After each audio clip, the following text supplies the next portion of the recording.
들어가세요. 네. 시작할까? 문무관 이번 시간에는 제20期송원화상과 대영양인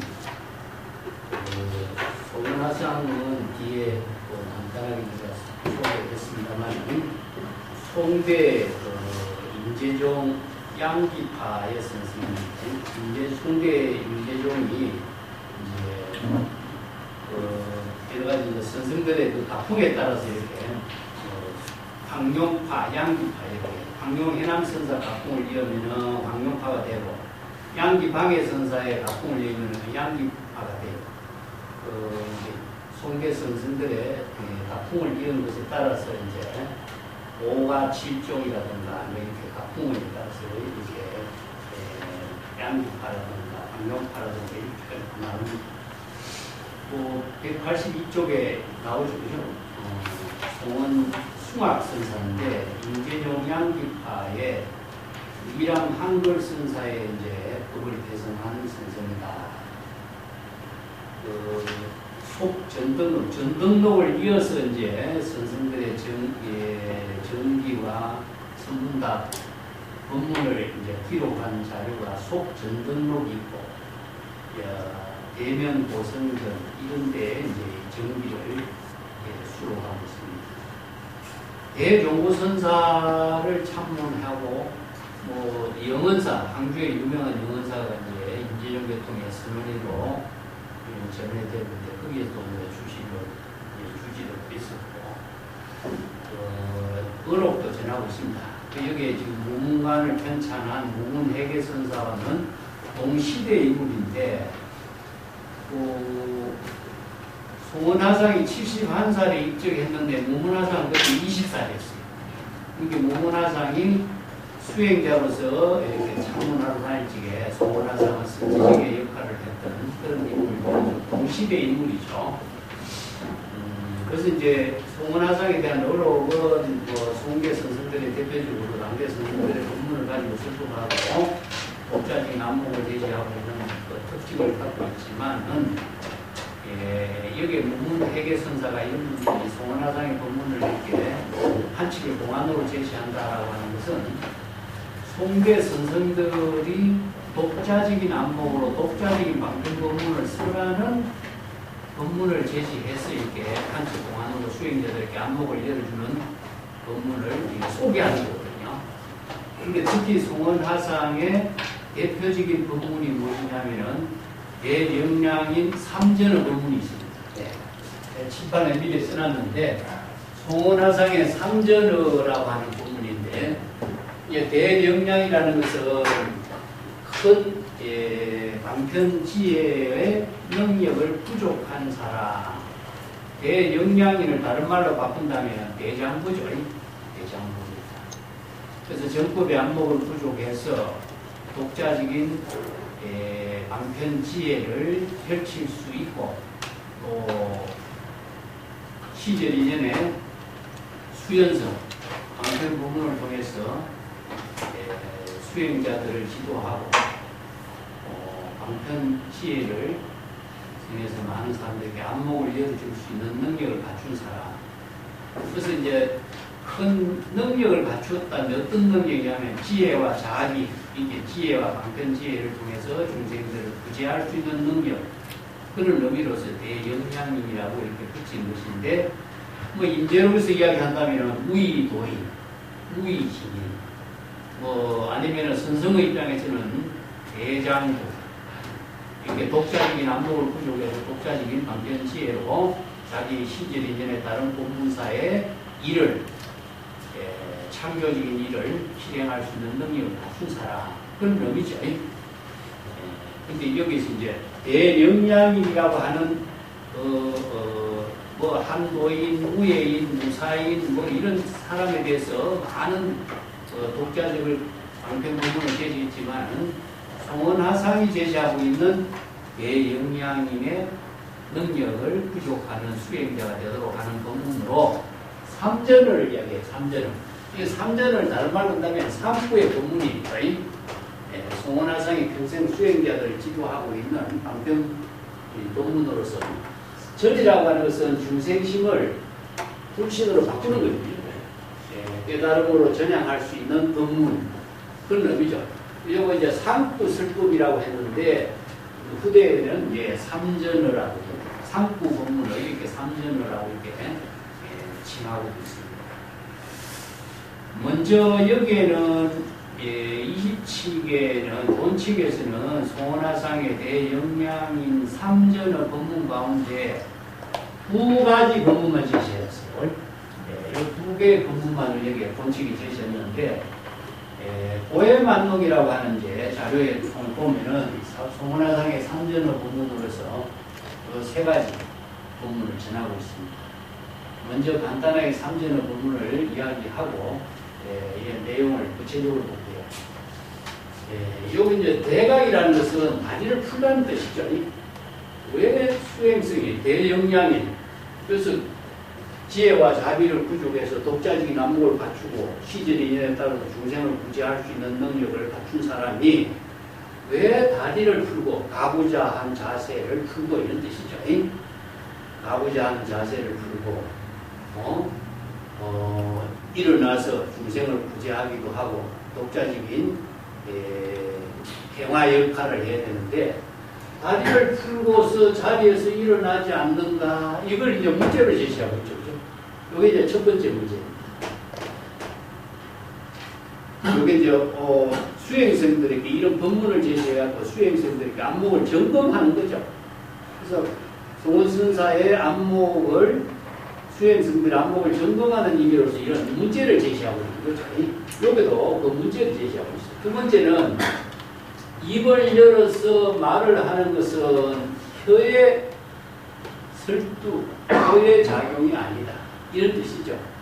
말을 하는데 왜 혀로서 말을 하는데 입을 열어서 설법하는 것을 왜 혀의 작용이 아니라고 이야기합니다. 자, 이것도 보면은 수행승들에게 제시하고 있는 과제죠. 그죠? 그래서 이 두 가지 문제를 본칙에서 제시하고 있습니다. 세 번째 문제, 여기서 이제 책에 언급하지 않았기 때문에 이 세 번째 문제는 내가 먼저 이야기할게요. 대영량이 어째서 다리 꺼낼 홍선을 차단하지 않는가? 다리와 다리를 연결하는 실이 홍선이에요. 이건 뭐냐면은 부부 인연을 맺으면은 다리와 다리에 이렇게 붉은 실로서 이렇게 묶었대요. 중국에서. 그래서 이제 홍선이라고 하는 것은 부부의 인연을 묶은 다리의 끈을 왜 차단하지 않느냐 하는 이야기. 그래서 이제 중국 선생들이 홍선이란 말을 자주 써요. 이건 뭐냐 하면은 세간의 인연을 두고 있는 것, 중생심으로 대상경계를 분별하는 것, 이것을 전부 다 중생심의 번뇌망념을 일으켜서 대상경계를 인식하고 분별하고 대상경계에 집착하고 있는 것을 홍선이라고 해요. 그렇기 때문에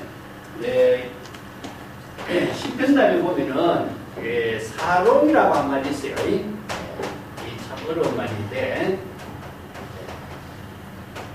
사롱이란 말은 무엇이냐면은 비단으로 만든 덤을 사롱이라고 해요. 사동을 우리가 대상경계로 보면은 비단으로 잘 장식된, 우리가 중국집 같은 데 보면 왜 밤에 불을 켜놓죠. 이게 이제 거리를 비단으로서 덤을 잘 만들었고, 덤을 두께 팍 끼는 얼마나 많은 사람들에게 저기가 주막이라는 사실을 공감할 수 있고 또 어둠을 밝혀주는 것이고, 근데 이것을 비단으로 잘 장식된 모습이죠. 그 사람이 덤을 바라보면 어떻게 되죠? 내가 비단이라고 하는 비단으로 켠 덤에 대한 대상 경계를 우리는 벗어날 수가 없죠. 그래서 사롱을 벗어나야 되는데, 사롱을 벗어나지 못하면은 중생심으로 대상 경계를 분별하고 있는데 집착하고 있는 것이 돼요. 그래서 사롱을 벗어나도록 이렇게 이야기합니다. 이것도 마찬가지예요. 그래서 홍선을 끊어야 되는데, 부부의 인연이 되고 있는 세간의 중생심으로 대상 경계를 분별하고 있는 모든 인연을 끊어야 되는데 인연을 끊지 못하고 있어요. 왜 수행자가 발에 묶어져 있는 붉은 실을 끊지 않는다. 이걸 이야기. 이 세 가지 이제 화두를 가지고 수행선들의 안목을 점검하는 것인데 중국 선선들의 특징이 뭐죠? 일상생활하는 가운데 일어나고 있는 매사가 바로 화두가 되죠. 평범한 일상생활 속에서 지혜를 이루고 안목을 부족해서 일상의 모든 대상 경계를 초월할 수 있는 능력을 갖추는 수행자가 되도록 하는 거죠. 이거 말은 다른 말로서 우리가 유마경의 법문을 통해서 지혜를 부족해요. 유명한 법문이 뭐죠? 부단 번뇌 이 열반이란 말이 유마경 제작품에 보면은 사리불에게 쓰란 법문이 있죠. 이 법문을 토대로 해서 이런 공안으로 만드는 거예요. 불법이 불법. 그래서 이제 사리불이 나무밑에서 자선하고 있을 적에 유마거사가 사리불에 그렇게 자선하는 것은 어리석은 자의 수행이다. 시끄러운 것을 벗어나도 조용한 데로 간다든가 나무 밑에 조용한 데 아란야로 가서 수행하는 것. 이건 뭡니까? 시끄러운 것과 조용한 것에 대한 차별 대상 경계를 벗어나지 못하죠. 하나를 벗어나서 또 다른 하나의 집착 대상 경계로 나아가는 거죠. 그래서 자선 수행하는 것도 마찬가지죠. 자선 수행하는 자세에 있으면 좌상에 집착되는 것이고 장소를 옮긴다면 대상 경계의 장소에 집착하는 것이고 또 형식에 따르면 형식에 집착하는 것이 되고 궁극적으로 올바른 수행이 될 수 없다. 이런 말이죠. 번뇌를 끊고 열반의 경지를 들어간다라고 이렇게 수행하는 것이 소승불교죠. 이게 우리가 수심, 마음을 닦는다든가 번뇌를 끊는다든가 하지만 번뇌를 끊으려고 하면은 끊으려고 할수록 번뇌는 많아지죠. 이게 어리석은 자의 수행이 되죠. 이 때문에 이것은 여대양 사상이 없는 소승불교에서는 번뇌를 끊는 것을 우리가 선정 수행이라고 했지만 대성불교에서는 끊을 번뇌가 없어. 그렇기 때문에 번뇌를 끊지 않고 열반의 경지를 든다 이런 말씀. 번뇌를 끊으려고 하는 것 자체도 대상 경계가 되거든요. 이때 이것은 번뇌를 끊고 열반의 경계가 간다 하는 것은 또 다른 열반의 대상 경계가 집착의 대상이 되겠죠. 그래서 소승의 열반은 완전한 열반의 경지를 이루지 못하는 열반의 경지다. 이렇게 이야기하죠. 그래서 대성의 열반은 바로 본래 열반입니다. 본래 열반이라고 하는 말 달라고 한다면 본래 면목이에요. 그래서 자성 청정신, 본래 면목, 진여자성, 열애장, 국성. 그래서 이제 번뇌를 끊지 않고 열반의 경지에 든다는 것은 불이법문이죠. 그래서 이거는 본래로 되돌아가는 거예요. 본래로 되돌아가는 수행을 불교에서는 바바나라고 하죠. 그래서 이제 초발심으로 정각을 이룬다든가 도노 변석이라든가 이런 부분이 끊지 않고 본래로 되돌아가는 수행을 이루도록 한 것이 중국의 선불교가 도노 변성, 변성 성불 이 법문으로 정비가 되는 거죠. 이 법문도 마찬가지예요. 붉은 선을 끊어버리려고 한다면 이것을 번뇌를 끊으려고 하는 건 마찬가지죠. 끊지 않고 자기 본분사로 발심수행해서 본래 면목, 진여자성을 깨달아 이런 수행이 되어야 되는데 끊으려고 하면은 끊으려고 하는 대상 경계가 만들어진다면 어리석은 자가 되기 때문에 정법의 수행을 절대 할 수 없는 거죠. 그래서 이런 안목을 갖추지 않고서는 바른 수행을 할 수 없는 거예요. 그래서 내 역량이 이런 궁극적으로 정법의 안목을 갖춘 사람이 되라. 그러니까 임재가 이야기하면 진정견에 불지견을 부족한 사람만이 바른 수행을 여법하게 할 수 있고 본분사 일을 할 수 있는 그래서 대역량인의 능력이 부족할 수 있는 방편법문을 화두로 제해서 수행자들을 지도하고 안목을 점검하는 법문을 쓰라는 거죠. 그래서 번뇌 망념의 붉은 선 우부의 이념이 되고 내가 대상 경계를 인식하고 분별하는 모든 세간의 인연을 끊지 않고 자기가 본래 면목을 깨달아서 지혜로운 삶을 이룰 수 있는 능력을 갖춰야 되는데 끊고 도를 이루려고 한다면 세세생생의 도를 이루지 못하는 거죠. 이게 대영향이 될 수 있는 거예요. 그래서 이거 다른 말 한다면 구리고문인데 이거 우리가 다른 말 한다면 처렴삼정이라고 제가 이야기드리죠. 연꽃이 진흙탕에 있지만은 항상 진흙탕에 물들지 않는 경지를 사는 것이 바로 우리가 사바세계에 살지만은 사바세계를 대상 경계로 의식하지 않고 자기 본분사의 지혜로운 삶을 살 때에 사바세계 그 가운데서 지혜로운 삶을 우리가 제불열애의 공덕행을 실행하는 거예요. 근데 번뇌망령을 끊고 제불열애가 된다든가 번뇌망령을 차단하고 깨달음을 얻으려고 한다면 이게 이제 차별 경계를 이중적인 차별 경계에서 영원히 벗어날 수가 없죠. 그때 안목을 갖춘 사람의 수행하고 안목을 갖추지 못한 사람이 하는 수행법하고 이게 불법의 수행법을 찾는다. 그래서 이제 열애양 사상은 부족한 대성불교의 수행법이 진정한 열반의 정지. 그래서 이 법하기 위해서 진멸과 비진멸이라고 해요. 소성의 불교는 진멸이 될 수가 없다. 진정한 열반의 경지를 이룰 수가 없다. 대성의 불법을 수행해야만이 진정한 열반의 경지를 깨달음을 체득할 수 있다. 이렇게 진멸과 비진멸을 표현해요.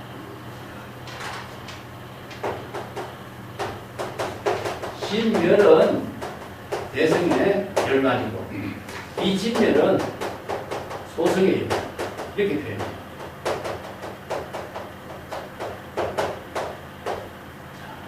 번뇌를 끊지 않고 열반의 경지를 깨달아 체득하는 이것이 바로 대성의 진정한 열반을 이루는 경지다. 이게 바로 구리법문으로 이루어진 수행법을 이제 대성불교에서 쓰라고 했죠. 여기 이제 여기서는 본문만에서 제시하냐? 왜 참선 수행자 대영양인이 다리에 묶여져 있는 붉은 실을 끊지 않고 있는가? 이걸 이제 수행승들에게 안목을 점검하는 답으로 제시한 거죠. 여기서는 이제 이건 이제 조금 이해하고, 그러니까 중국 선성들은 이러한 경전과 선성들의 법문을 토대로 해서 독자적인 안목으로 새로운 문제를 제시했고 있어요. 이게 비는 남의 말을, 남의 옷을 빌려 입지 않는다, 남의 말을 빌려 쓰지 않는다 하는 말을 독자적인 안목으로, 독자적인 방편법문으로서 지도할 수 있는 능력을 갖춘 이런 사람이 진정한 당시대의 선지식으로 역할을 하죠. 이 무문회계선사와 연대가 얼마 되지 않고 당대 선생들의 법문이 뛰어난 법문이 많은데도 불구하고 왜 송원화상의 대영양인의 법문을 제시하고 있는가? 그 당시에 수행성들에게 정말 많은 선생들의 법문을 참고해갖고 송원선사가 이런 수행성들에게 안목을 점검하고 진정한 수행성이 될 수 있는 화두를 제시하기 때문에 있고, 화두를 문안에서 이렇게 제시해서 수행성들을 지도하면서 등장시킵니다. 자, 송원화상이 본문을 한번 살펴봅시다. 대영양인이 인심대각불비여 우은 개구 후제설구상, 두 가지 이제 화두를 제시했습니다. 상구 본문 가운데 두 가지인데,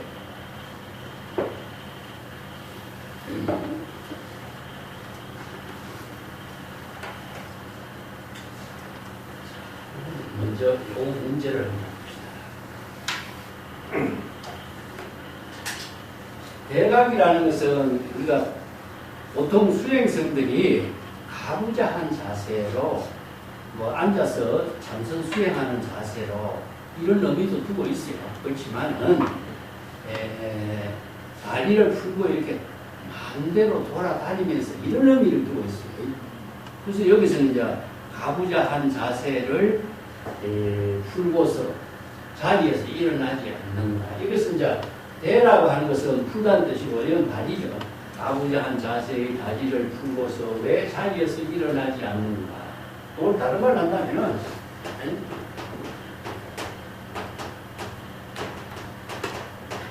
우리가 대통지성불의 자도량 이야기 나오거든요. 2층에서 우리가 공부했죠. 앞에서 대통지성불. 9층에서 우리가 대통지성불을 했어요. 대통지성불은 10급 자도량이에요. 이런 말 나오죠. 그죠? 이 법문이 지금 저 뒤에 배경이 되어 있습니다.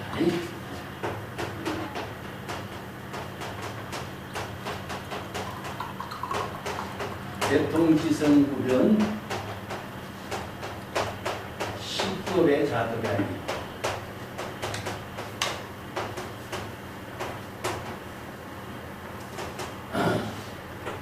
불법 현전하고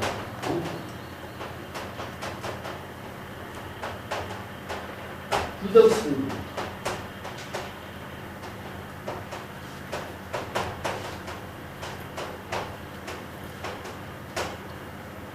부칙의 이 대통지성불 이야기가 법화경에 화성유품에 나오는 유명한 이제 대통지성불 법문이 나오죠. 대통지성불이 여기서 대통지성불이라고 했지만 일체재불과 또 마찬가지예요. 일체재불과 정법의 안목을 부족한 모든 선성들은 시급이라는 세월이라는 것은 시급이라는 시간이 정해져 있는 것이 아니기 때문에 영원히 이런 뜻입니다. 영원히. 자도량. 여기서 앉아서 도량에 앉아있다 이런 말로도 표현하겠죠. 근데 이것을 내가 뭐라고 했어요? 시절인연에 자기 본분사의 일을 하고 있었다. 이걸 자도량이 느끼죠. 풍자, 실제, 중도상도 마찬가지입니다. 똑같은 말입니다. 중도상. 이게 진여일심의, 진여본심의 지혜로 항상 지금 여기에 자기 본분사의 일을 하고 있다. 이 말은 도량이라는 것은 청정한 깨달음의 경지에서 앉아있다는 뜻이 아니라 자기 본분사의 삶을 살고 있다. 이런 의미예요. 또 글자대로 번역하면 왜 청정한 깨달음의 도량에 앉아만 있는가? 이렇게 하면 되겠죠. 이것도 마찬가지입니다. 가부좌한 자세로 다리를 풀지 않고 왜 자리에서 일어나지 않는가? 이런 의미겠죠. 이건 뭐냐면은 대통지성불이 영원히 청정한 깨달음의 경지, 청정한 깨달음의 도량이라는 것은 진여본심의 지혜로 자기 본분사의 삶을 살고 있는 경지, 이런 말이에요. 자도량. 그죠? 오늘 중도상과 같아요. 네. 중도상이. 진여본심의 지혜로 자기 본분사의 삶을 살고 있는 경지가 바로 풍자실제 중도상이요. 이것을 불해보동 부처의 본분이다. 이런 뜻이죠. 본성계에서는 그렇게 풀었지만 대통지성으로 풀어요. 이 때문에 도량이라는 것은 청정 도량, 수월 도량, 깨달음의 경지 이런 의미지만 깨달음의 경지에서 앉아있다 한다면은 아무것도 안 하고 앉아있는 것이 아니라 깨달음의 경지에서 자기 본분사의 삶을 살고 있는 경지다. 이런 의미예요. 그렇기 때문에 또다시 불법을 펼치려고 하지 않는다. 현전이라는 것은 불법을 시절인연에 따라서 펼치는 거예요. 눈앞에 일어나는 모든 일. 이건 뭐냐면 사상이. 사는 것이죠. 바로 시처 인사예요. 지금 여기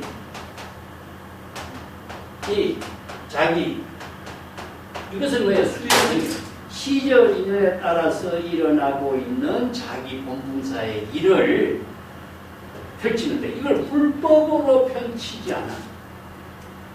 그러니까 선성이 아니면은 재불열애가 자기가 한 경지 깨달음을 이루었으면은 자리에서 일어나가지고 중생들을 구제해서 이렇게 불법을 펼쳐야 되는데 이 말이 되죠. 자리에서 일어나지 않는다. 자리에서 일어난다 하면은 뭐죠? 바로 몸이 대상 경계를 단련하게 되죠. 이게 뭐냐면은 육건이 육진의 대상 경계를 반영하게 되는 일을 하는 것은 무엇이죠? 이건 중생입니다. 중생은 모든 일에 통해서 시절 인연에 따라서 대상 경계의 일을 반영해가지고 무슨 일을 하려고 하잖아요. 그러니까 어떻게 하느냐? 중생의 몸이라는 것은 중생의 마음과 몸이 함께 작용하는 거라, 중생의 몸. 그러니까 중생의 몸으로서 대상 경계의 일을 하려고 하니까 대상 경계의 일과 더불어서 항상 집착하게 되고 여러 가지 차별 분별심을 일으키게 되고 여기서 어떤 목적을 추구하려고 되고 아니면은 무엇을 어디를 향해서 나아가려고 하고 그게 대상 경계가 만들어지겠죠. 그러면 이게 중생심에서 영원히 벗어날 수가 없게 되겠죠. 그렇죠? 그래서 중생은 자기의 몸과 대상 경계로서 모든 일을 하면서 업을 지고 있는 것이기 때문에 몸을 일으킨다라고 하는 것은 대상 경계를 분별하는 거죠. 그래서 이제 선에서는 이것을 수행성의 본분을 어떻게 했냐면 불석신명입니다. 자기의 몸과 목숨을 의식하지 않는다. 몸과 목숨을 의식한다면 중생이 되니까. 그래서 이제 중국 선생들은 이렇게 신신탈락이에요. 몸과 자의식의 몸과 마음을 대상 경계를 분별하는 의식을 모두 다 떨쳐버립니다.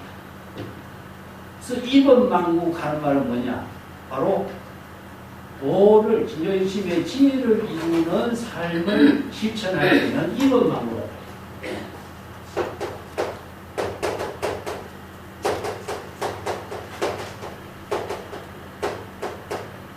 그래서 법이라는 것은 진여일심이 지혜로 이루어지는 본분사를 실행할 때는 자기의 몸을 대상 경계를 분별하고 의식하지 않는다 이런 뜻이에요. 이걸 이제 분석신명과 같아요.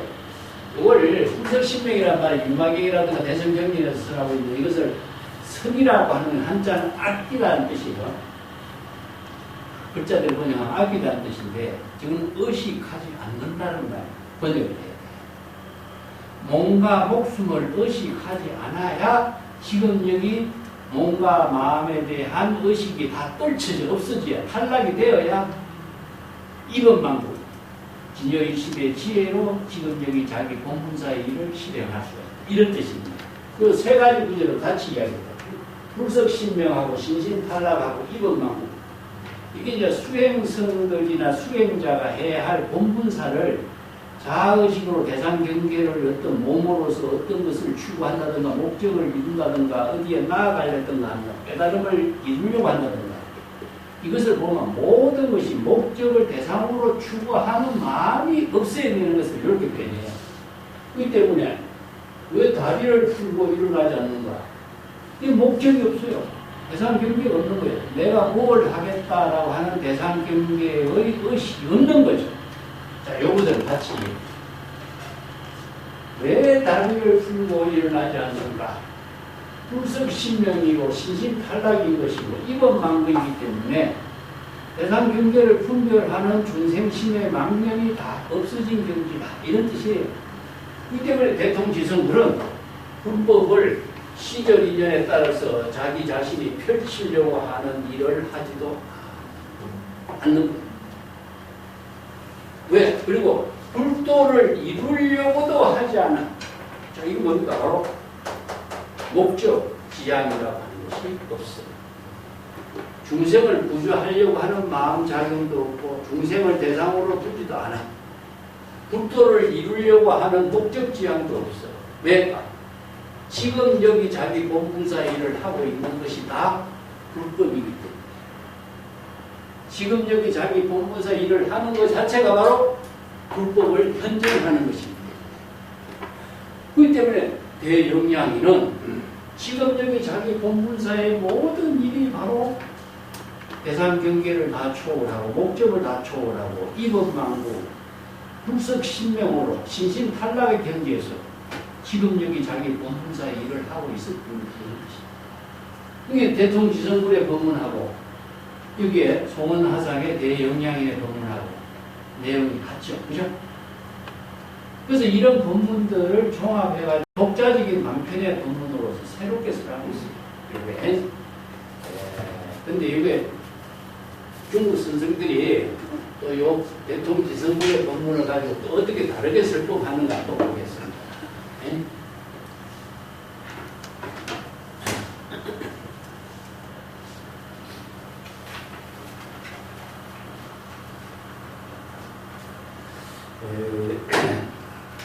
종명록에 보면은 이런 선생의 본문을 독자적인 방편의 언어를 다양하게 제시해서 종명록에서 설법을 다양해요. 그래서 종명록에 보면은 몇 책에 나오는가? 48책에 보면은 묘용이 무방이지만은 하수 부득치여 이런 말도 쓰는데 대각 불기체의 무적인 해행이라는 말이 있습니다. 대각 불기체. 이걸 조금 생략하겠습니다. 다리를 풀고 일어나지 않는 것에 무적인 행동입니다.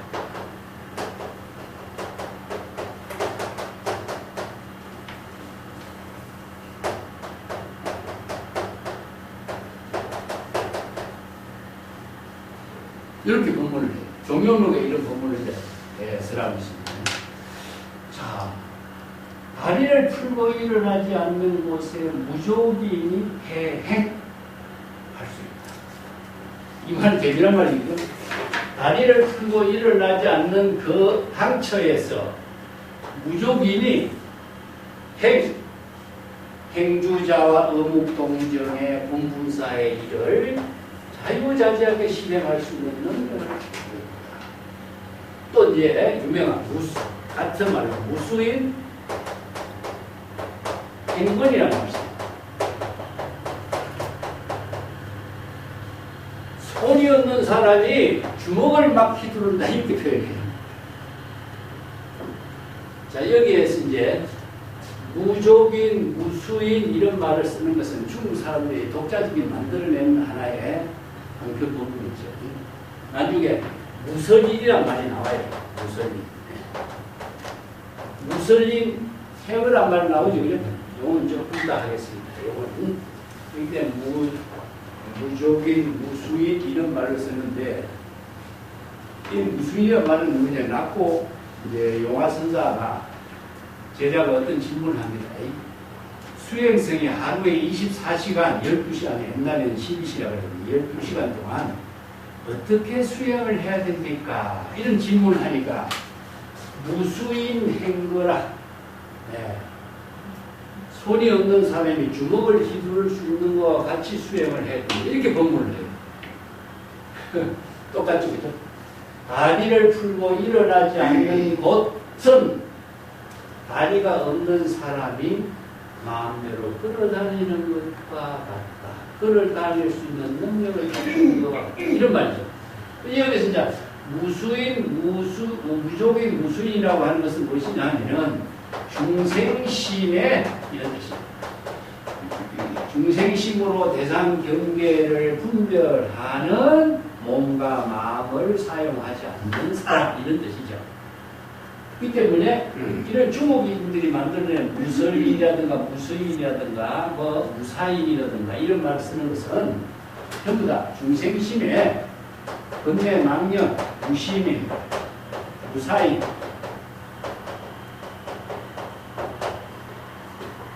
무의지민, 무의도인 이런 말 쓰죠, 그죠?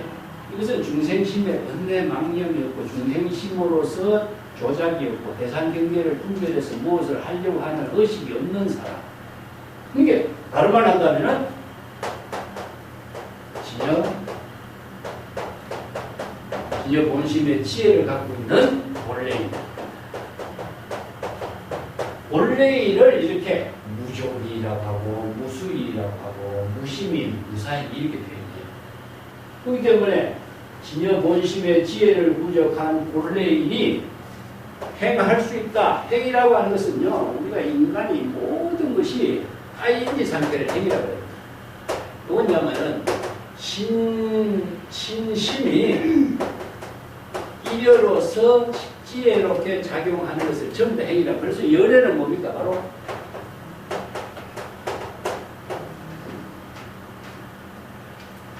지금 ing로 지혜로운 작용을 하고 있는 열애라고. 행위 바로 열애의 입장을. 그렇기 때문에 진여 본심이 본래인으로서 일체처의 시절 인연에 따라서 지혜 작용을 펼칠 수 있는 능력을 부족했다. 이런 뜻입니다. 다른 말은 행주, 자화, 어묵, 동정이 모두가 이 행 안에 다 들어있습니다. 그 불교에서 용어에서 제일 무상할 적에도 행이죠. 그죠? 그래서 행이라고 하는 말은 수상행식 행이죠. 그죠? 모든 작용이 진행되고 있는 상태를 행이라고 해요. 이 때문에 진행을 뭐래요? 신심 이대로 진행되고 있는 상태를 행이라고 해요. 이 때문에 여기서는 중생심으로 대상 경계를 분별하고 몸과 마음을 분별해서 대상 경계를 추구하는 중생심의 모든 망념이 다 소멸된 경지 진여일심의 지혜를 부족한 본래인이 그게 무족이기 때문에 본래인이 무수인데 이 때문에 이런 표현들을 중국 선생들이 이제 독자적인 방편의 언어로 지죠. 그래서 이제 일상생활 행주자와 어묵동정의 시절인연의 본분사로서 자기 일을 수연행으로 방편의 지혜로 독자적인 삶을 실행할 수 있는 능력을 행위로 이런 주먹을 휘두른다는 것은 이것도 행마와 마찬가지죠. 손이 없는 사람이 주먹을 휘두른다는 것은 무엇이냐면은 중생심의 모든 대상 경계를 분별하는 망념이 없이 시절인연에 따라서 온 몸을 자유스럽게 쓸 수 있는 능력을 갖추어서 지혜로운 삶을 사는 그런 의미를 두고 있습니다. 그렇기 때문에 무족인 행위로 다리가 없는 사람이 자유자재로 자기의 몸을 잘 실행할 수 있는 능력을 부족한 것이 바로 다리를 풀지 않는 곳에서 이런 뜻이죠. 항상 철은 뭡니까? 바로 본분사, 자도량입니다. 항상 지금적인 시절인연에 따라서 자기 본분사의 일을 중생심으로 육권 육식의 대상 경계로 어떤 목적을 추구하는 조작과 행위가 없이 진여일심의 지혜로 시절인연에 따른 본분사의 일을 자유자재하게 실행할 수 있는 능력을 펼치는 사람이다. 이거 송원화상이 이 한마디 왜 대영양에게 다리를 풀고 자리에서 일어나지 않는가 이걸 딱 줄여버립니다. 이 구절을 무족인이 행해요 요 구절을 연결시켜 갖고 이해하는 게 쉽죠. 근데 이것을 생략시켜요. 그래서 이제 선성들이 다양한 방편 부분을 써라는데 이것을 문제점만을 제시했고 수행스님들에게 안목을 점검하는 화두로 제시한 거죠. 그래서 여기서 다른 말 한다면 대각불기처를 다른 말 한다면 재불연애는 뭡니까? 여역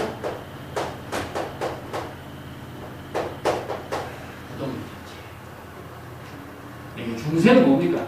일어나서 대상 경계를 추구하고 목적을 찾아다니고 사량 분별하고 여러 가지 대상 경계를 만들지만 재불연애는 뭡니까? 바로 식급 자도량이 바로 여여부동의 경지예요. 금강경에 나오죠, 그죠? 여여부동의 경지.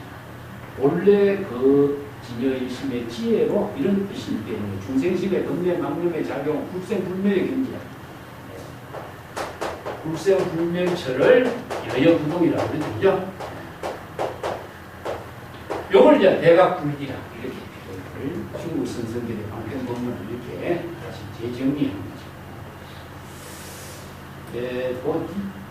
두 번째 문제는 무엇이냐 하면은 대무부재 설두사입니다. 자, 요거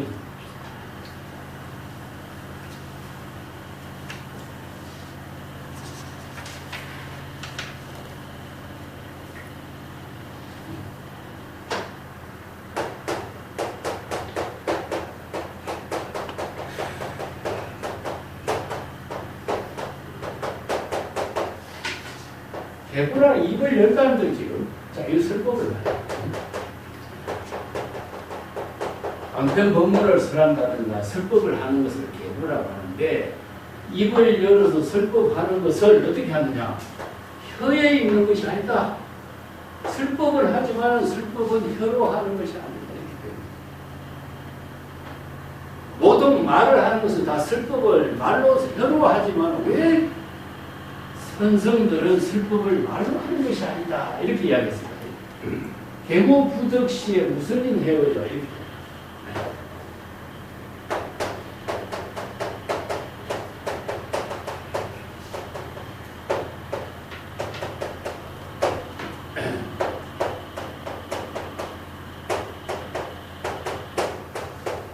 이 무슬린 헤어라고 하는 말 자체는 또 이게 재미나는 오사가 있습니다.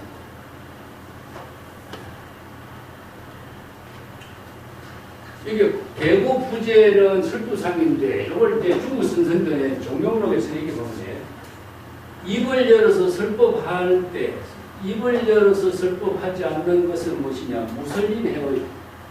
그 얘기예요. 그 무슬린 헤어라고 하는 것은 협산선사의 본문입니다. 협산선사가 인제선사의 법을 읽은 낙고 원한 선사가 협산에다가 산중에다가 톱을 지어서 살고 있습니다. 그래서 협산이 그 인제의 법을 이은 낙고라고 하는 사람이 한 경지를 이루었다고 이렇게 자만심이 꽉 차가지고 암자의 산에서 큰 절에 선지식으로 와 있는 자기 노인들한테 인사도 하지 않고 저 양반이 젊은 사람이 너무 아말이 많다 하는 것을 금방 알아차리지 않는다. 그래서 시자에게 편지를 보내요. 낙고라고 하는 사람에게 이 편지를 전해줍니다. 이렇게 시자가 편지를 전해주니까 낙고가 편지를 뜯어보지도 않고 집에 던져버린 거예요. 시자가 몰라도 편지를 던져버린 거예요. 이게 시자가 와서 이제 협산선사에게 그런 이야기를 해요. 편지를 전해주는데 편지도 보지도 않고 던집시다. 이게 협산이 뭐라고 하냐면 그 젊은이가 3일 이내에 나를 찾아오지 않으면 구제받지 못할 것이다. 3일 뒤에 나를 찾아오면 구제받을 수 있을 것이다. 이렇게 이야기해요. 근데 3일 후에 찾아오는 거예요. 그래서 낙고라고 하는 사람이 인제선사의 인가를 받고 자기는 한 경지를 이루어서 독자적인 능력을 갖췄다고 자만심을 갖고 있는데 협산선사 같은 사람은 정말 천하의 훌륭한 선지식이거든요. 근데 같은 협산에 살면서도 협산에 편지를 받고 뜯어보지도 않고 그냥 집어 던졌다가 시자가 간 뒤에 나온 뒤에 무슨 글을 썼을까 자기가 열어본 거죠. 이게 백지인 거야. 편지에다가 선생들이 편지를 쓰는 것은 백지를 보낸다. 백지니까 여기서는 질문도 할 수 있고 대답도 할 수 있는 거예요. 이게 자기가 그게 의문이 나면 뭡니까? 찾아오게 되죠. 의문이 안 나면 안 찾아오는데 의문이 나면 찾아오게 되는 거예요. 그러니까 자기가 안목이 완전한 안목, 백지를 보는 안목이 자신이 없었던 거죠. 그렇게 협산처럼. 그대가 천하인의, 그래서 협산이 낙고에게 하는 말이, 그대가 천하인의 혀를 차단할 수 있는 것은 그대의 능력으로 내 인정을 하지만, 무슬림이 혀가 없는 사람이 말을 할 수 있는 경지는 어떻게 그대를 파악할 수 있는, 이렇게 딱 질문을 던집니다. 이건 뭐냐? 천하인의 혀를 차단하는 것은 뭡니까? 살인도. 그대가 살인도의 능력, 정법의 안목을 부족해서 일부러 천하인들의 잘못을 판단하고 잘못을 끊어버릴 수 있고 살인도의 역할을 할 수 있는 능력은 그대 마음대로 할 수 있다. 내가 이렇게 편지를 줬지만 편지를 끊어버린다든가 무시해버린다든가 이것은 그대 마음대로 할 수 있지만 무슬림이 혀가 없는 사람이 말을 할 수 있고 자유스럽게 말을 할 수 있는 경지는 그대는 어떻게 해야 되겠는가? 이웃을 제시하라. 그렇게 말문이 막히고 이게 뭐냐? 살인도.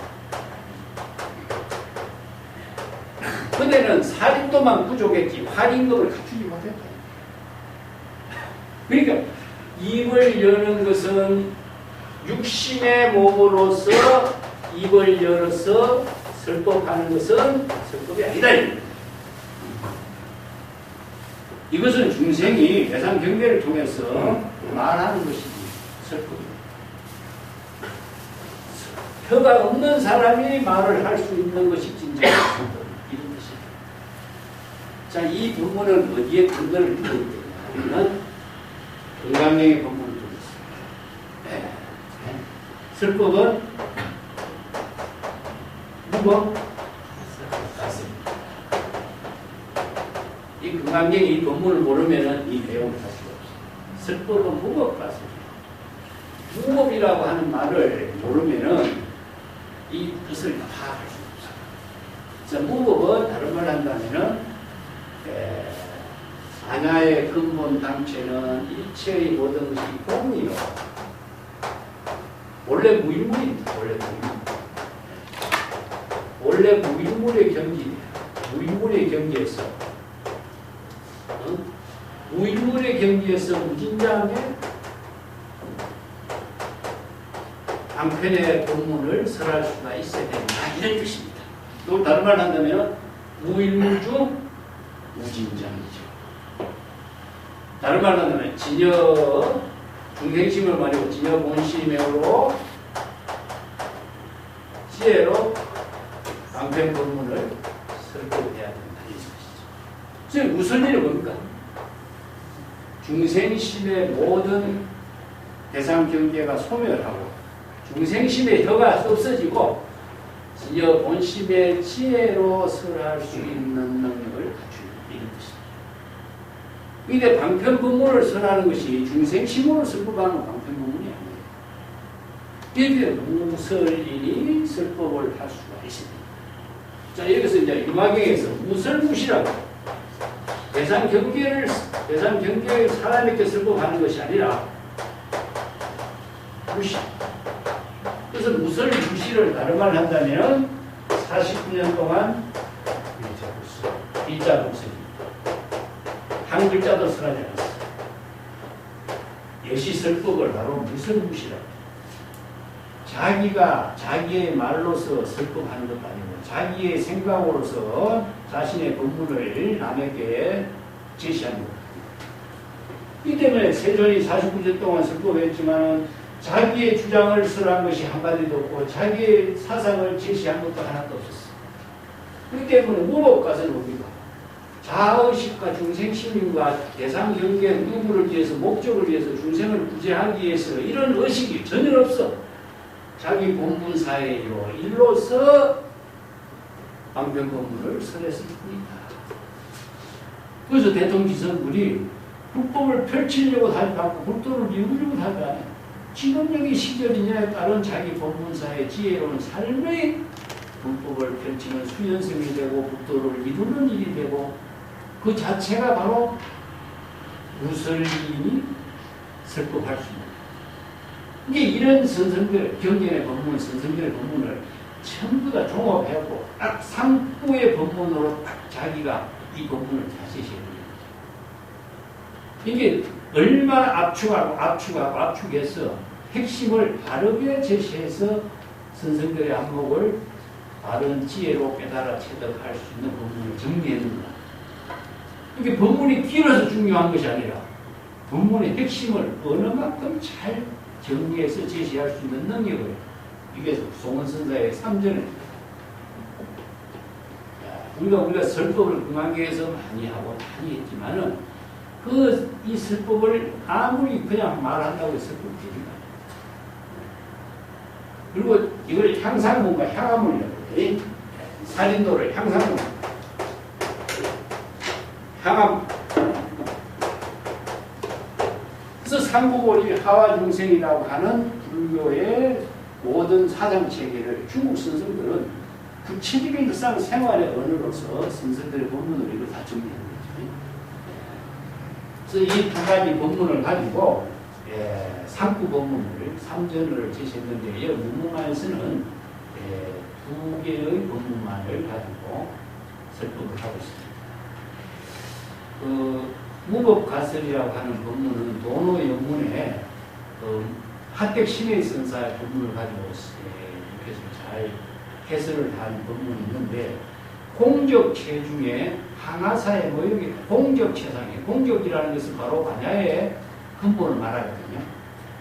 근데 텅 빈 진여일신 그 가운데 겐지스강의 모래알과 같이 많은 묘용이 부족합니다.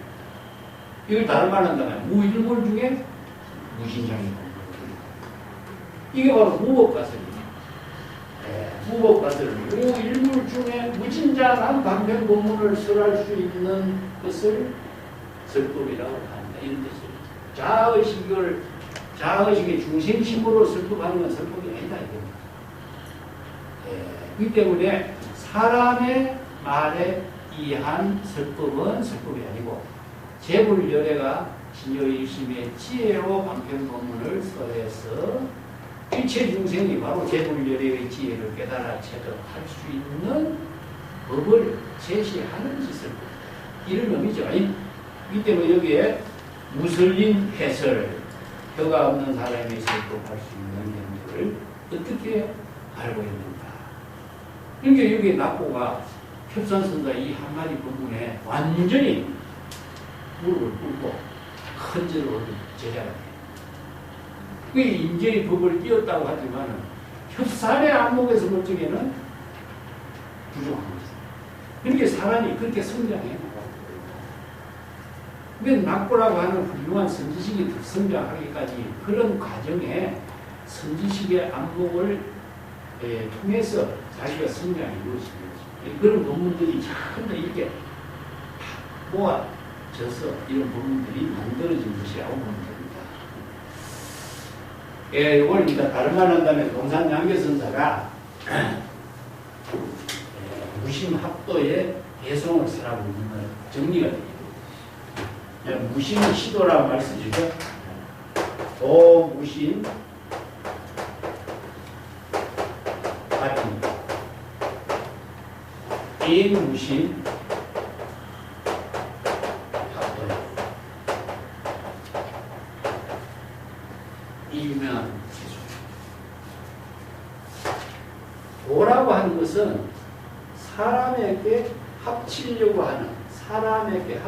하는 망심이 없어. 사람이 도에 합하려고 하는 망심이 없어요. 이렇게 도나 사람이나, 도라는 말은 다른 말로 한다면 말이죠. 도라고 하는 것이 실체로 무엇이냐면 일심의 지혜로 작용하는 거잖아요. 그죠? 일심의 지혜가 작용하는 것은 뭐니까 사람은 아니죠.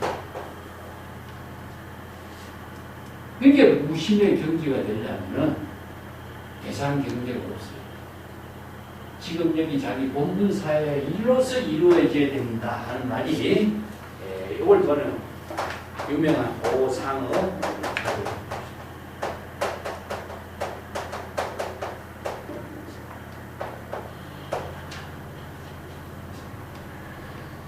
나는 항상 지금 여기 자기 본분사의 지혜로운 삶에 최선을 다한다, 이런 뜻이에요. 저는 무엇이냐면은 간절하게 지금 여기 자기 본분사의 일에 최선을 다한 삶을 살고 있다. 이걸 바로 중승들은 지제차사, 지제대사, 좀 용어를 줄여요. 유명한 동산양계 지제대사 한이라고 그러죠.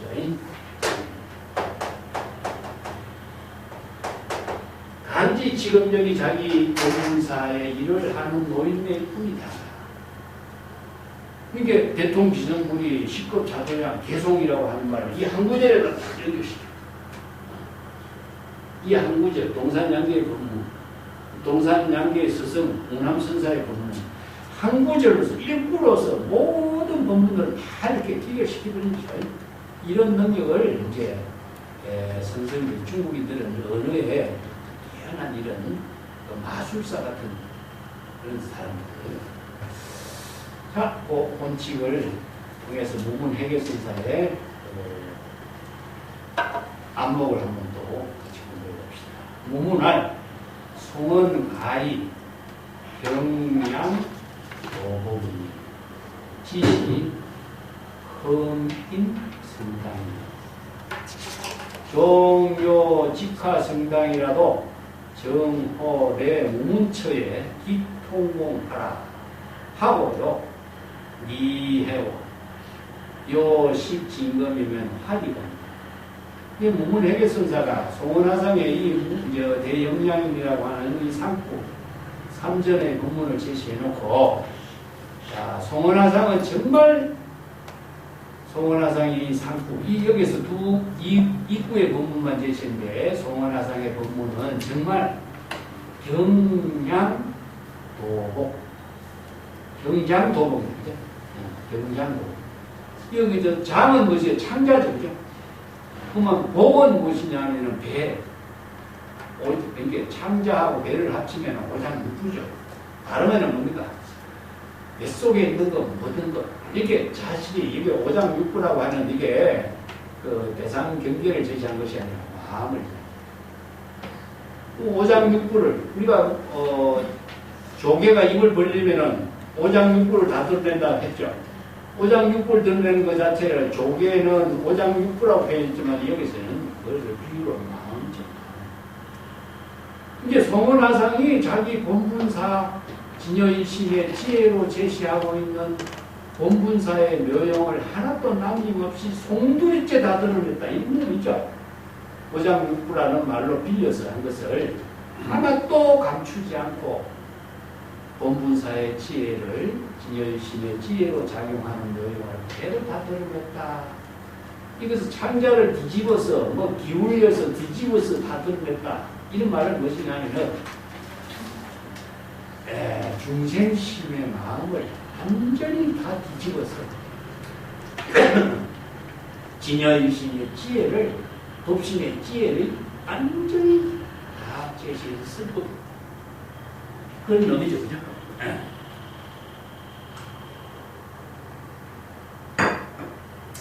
뒤집어서 드러냈다 하는 것은 중생심의 마음을 전부 다 비워서 진여의심의, 진여본심의 지혜를 온전히 다 드러냈다. 이런 의미로 이제 보십니다. 이 구절이 무문하상이 송은하상의 3전의 이 법문을 이 한마디로 딱 정리하면 돼요.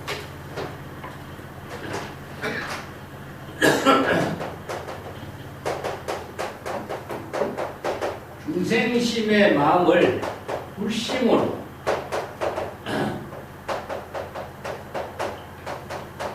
전심 혹은 전이라고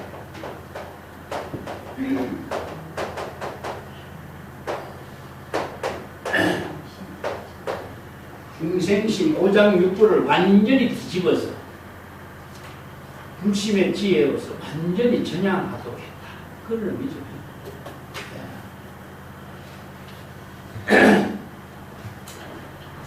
육근육식으로 대상 경계를 분별하는 중생심을 완전히 뒤집어서 진여의심의 지혜를 이루도록 완전히 뒤집어서 제시했다. 송원화상의 법문을 이렇게 딱 한마디로 평가했다. 지시 흠인성당이. 그런데 문제는 무엇이냐?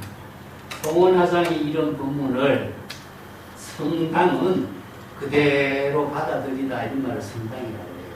납득해서 자기 것으로서 만들다 이런 뜻인데, 그대로 송원화상의 법문을 받아들여서 개성해서 자기 자신의 깨달음의 지혜를 이루는 사람, 이걸 성당이라고 해요. 여기 선어에서 자주 쓰는 거.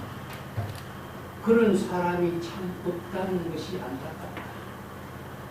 이런 귀중한 법문을 설하는데 이 법문을 여시 암언에서 신수공예에서 정법의 암몽을 구족할 수 있는 능력을 갖춘 사람이 참 드문, 이런 말이죠. 여기에 흠이라고 하는 것은 참 그런 사람이 없다. 그런 사람, 이 법문을 그대로 받아들여서 그 독자적인 송원화상의 안목을 구족할 수 있는 사람이 없다.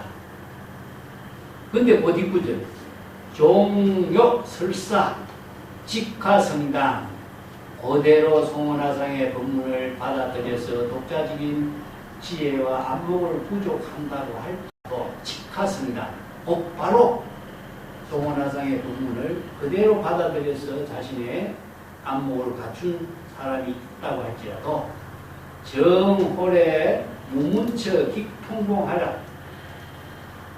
그런 송원화상의 법문을 깨달아 체득했다고 자임하고 안목을 부족했다고 자신감 있는 사람이 있을지라도 바로 나를 무문, 자기 자신이죠. 무문의 처소, 나의 처소에 와서 나에게 방망이를 맞는 그런 과정을 거쳐야 될 것입니다. 나의 방망이를 맞고 확실하게 한번 점검을 받아야 될 것이다. 이런 뜻입니다. 그대 혼자서 송원화상의 법문을 깨달아 체득했다고 큰소리 치면 안 됩니다. 나한테 와서 방망이를 맞아서 점검을 한번 받아야 된다. 이게 어떤 방망이냐? 방망이를 심하게 아프게 맞아야 된다. 이 뜻이죠. 이게 뭐냐면은 내 안목에 맞추어서 점검을 부족했는가 부족하지 못했는가 나에게 점검을 한번 똑바로 받아야 되는 것이다. 이것을 이제 무문회계선사가 송원화상의 법문을 적당히 깨달아 체득했다고 큰소리치는 수행자가 되서는 안 된다 이 뜻이죠. 철저하게 안목을 부족한 능력을 갖춘 수행자가 되려면은 나한테 와서 나의 방망이를 철저하게 두드려 맞고 자신이 진정한 경지를 체득했는가 확인해야 될 것이다. 여기 하고 니 하는 말이 니가 확인입니다. 니가 앞에서 나오죠. 부적이라고 했죠. 부적. 왜냐하면 확인이 필요하다. 그대 스스로 깨달아 체득했다. 그대 스스로 안목을 부족했다. 이렇게 아무리 건설시도 소용없다. 이게 뭐냐? 안목 있는 사람에게 점검을 받아서 철저하게 확인을 받아야 됩니다. 이게 훌륭한 선지식을 찾아가서 다른 안목을 부족했는 것을 확인을 받고 점검을 받아야만이 진정한 수행성으로서 안목을 갖춘 사람으로서 능력을 인정을 받게 된다. 이런 뜻이죠. 어디에서 요식 진검인가 화리가 나라. 진짜 금인지를 알고자 한다면 불 속에 넣어봐야 됩니다. 불 속에 넣어보면은 검은 불변이죠. 아무리 그 진흙탕에서도 검은 불변이요. 티끌 속에서도 검은 불변이요. 불 속에 들어가도 검은 불변이요. 진검은 불변이요. 그렇기 때문에 다른 가짜는 전부 다 녹아서 없어지지만은 검은 항상 본래 그대로의 모습이다. 그래서 진검포란 말 쓰요. 중국 선생들이 이제 재미난 표현들이 진검포, 자파포 이런 말 씁니다.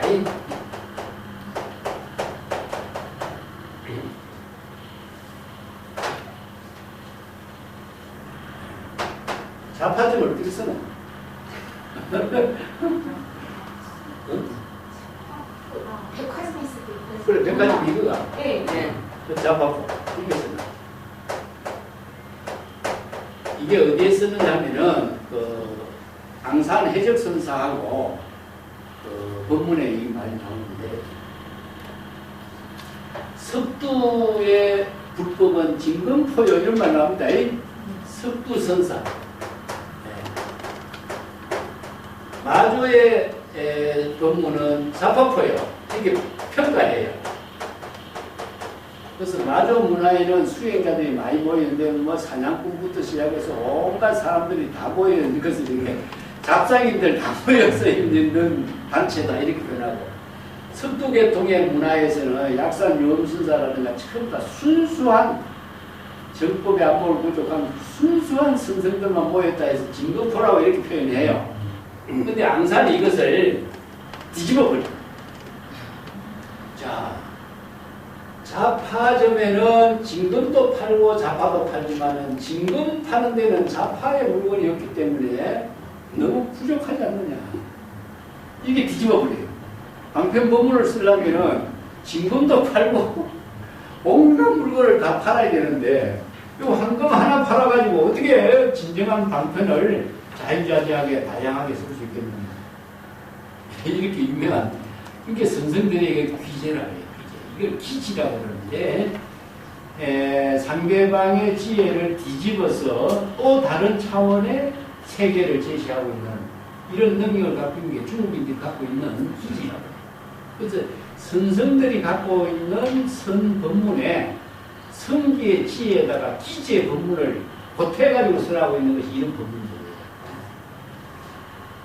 자, 여기에서 진검포인지 확인하기 위해서는 불 속에 넣어봐야 될 것이다.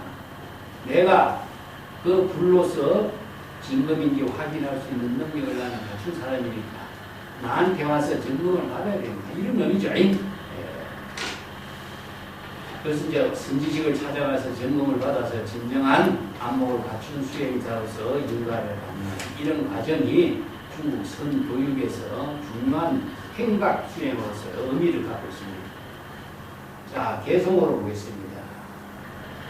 내가 답번 향수해요. 저주시, 부시, 사선천이다. 일개 호신 무처차하니 청하노니 속인하라. 자, 여기서 이제 내가 그 답번 향수에는 무엇이냐 하면 다리를 풀고 이런 말이죠. 그죠? 다리를 풀고서 답번은 뒤집어 버린다. 향수회를 뒤집어 버린다. 다리를 풀고 자리에서 일어나 향수회를 뒤집어 버린다. 향수회라고 하는 것은 중국 이제 인도에서 수미산을 중심으로 해서 9개 바다가 있는데 8개는 이제 향수회로 이루어져 있어요. 수미산이 있는데 수미산 바다에 9개의 바다 물로 이루어진 그 우주를 이렇게 표현한 거죠. 이제 여기 수미산 둘러싼 이게 바다가 이게 8개, 9개 있는데 이것이 하나는 바닷물이고 하나는 향수, 8개는 향수회로 향수회로 이렇게 수미산을 감싸고 있는 것이 바다가 이루어져 있어요. 이게 8개의 바다가 향수회로 이루어져 있는데 이거 향수회를 뒤집어 버린다면 그러니까 수미산 자체를 뒤집어 버리는 거죠. 이건 모든 우주를 뒤집어 버리는 겁니다. 그러면 주 밑에 발 아래 사선천을 또 눈 아래에서 뒤집어봅니다. 사선천은 3개의 세계를 사선천입니다. 자, 6개, 3개, 무색개. 이게 이제, 그래서 무색개의 사선천이 있거든요. 욕망의 세계, 대상 경계를 집착하는 세계, 정신의 세계인데, 여기 사선천이 있어요. 사선천이 있는데, 이것을 전부 합쳐가지고 3개. 이건 뭐니까 중생의 세계. 이거는 뭐 우주 법계를 말해요. 법계를 뒤집어 뿌리만 아니라 중생의 모든 세계를 전환해서 이런 뜻이죠. 어떤 사람이 대영량입니다. 대영량이는 임시방편 법문으로 설하고 있는 우주의 모든 세계, 법계의 세계까지도 전부 다 대상경계에서 떨쳐버립니다. 중생의 세계라고 삼계라고 설하고 있고 화택의 세계라고 설하고 있는 방편으로 설하고 있는 중생의 세계까지도 완전히 다 무시합니다. 대상경계가 없어져 버린 거예요. 자, 우리가 불교에서 뭐 세계관으로 이야기하고 있는 법계라든가 우주의 세계라든가 중생의 세계라든가 어떤 세계든지 간에 전부 다 방편에 그러잖아요. 근데 대영량인의 안목에서 볼 적에는 빛의 계공이야. 아무것도 없어. 이걸 뒤집어 버린다. 이런 말은 뭐냐? 대상경계가 없어. 대영량인의 경계에서는 어떤 세계든지 간에 대상경계가 있으면 안 되지. 없지. 있으면 중생이 됩니다. 이건 대영량인의 경계를 얘기해요. 일개 혼신 무처착이요. 대영량인은 일개 혼신. 온 전체가 자기 몸 한 덩어리가 법계와 자기가 분리가 됩니다. 일개 혼신. 우주 법계와 자기와 한 덩어리가 됐기 때문에 대상경계가 없어져 버린 거죠. 그죠? 수미산을 중심으로 한 세계도 없고 중생의 세계도 없고 온 우주와 한 덩어리가 분리일체가 되어버렸어요. 그래서 일체였고 본심이니까 무처차예요. 자기가 무주차. 자기가 어디에서 대상으로서 머물 곳도 없고 갈 곳도 없고 시간 공간이 초월된 세계 속에서 이거 C급 대통지성불이 C급 자도령의 세계예요. 대영량이는 우주 법계와 하나된 경지에서 지금 여기 자기 부분사의 삶을 살고 있기 때문에 모든 대상 경계가 다 없어져 버렸어요. 그런 경지의 삶을 대영량이라고 한다. 마지막에 청소기대가 여러분들께 청하노니 수행자 여러분들께 청하노니 개송은 네 구절로 이루어져야 되는데 나머지 한 개송은 없어. 하나의 개송을 여러분들의 안목으로 지어가지고 이 개송을 완성시켜봐라 이거죠. 뭐라고 이제 여러분들이 개송을 지으냐. 여기에 일체의 대상 경계가 다 없어지고 그 우주 법계와 진여 법계와 자기가 하나 된 경지니까 우주가 되죠. 그러니까 우주의 근본에서 일체법을 건립할 수 있는 능력을 바로 재불려내고 대영량인이고 대통지성불의 애색이라. 그렇다면 여기서 온 우주 법계와 하나 된 몸이기 때문에 감출 것이 없고 갈 곳도 없어. 무처보이고 무장치요. 숨길 곳도 없으게. 그러면 여기서 나머지는 무엇이죠? 뭐가 필요해요? 자기 본분사의 삶을 실행하는 것만 남았어. 그죠? 그것을 한 개송으로 연결해서 완성해야 되는 거예요. 그러면 시절 이전에 본분사를 실행하는 본래입니다. 응? 지금 여기 대영량인의 본분사가 됩니다. 시절 이전에 본분사를 실행하는 사람이 대영량이라든가. 이렇게 한 개송을 만들어서 이 개송을 완성해보라. 이런 의미예요. 독보행을 하는 거죠. 그렇기 때문에 대영량인은 다른 말은 다 무척을 합니다. 무척. 무장처. 감출 것이 없어요.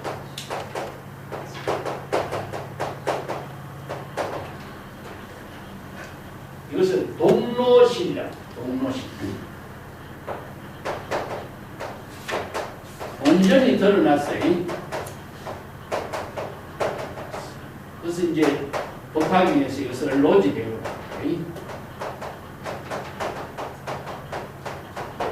독립주의.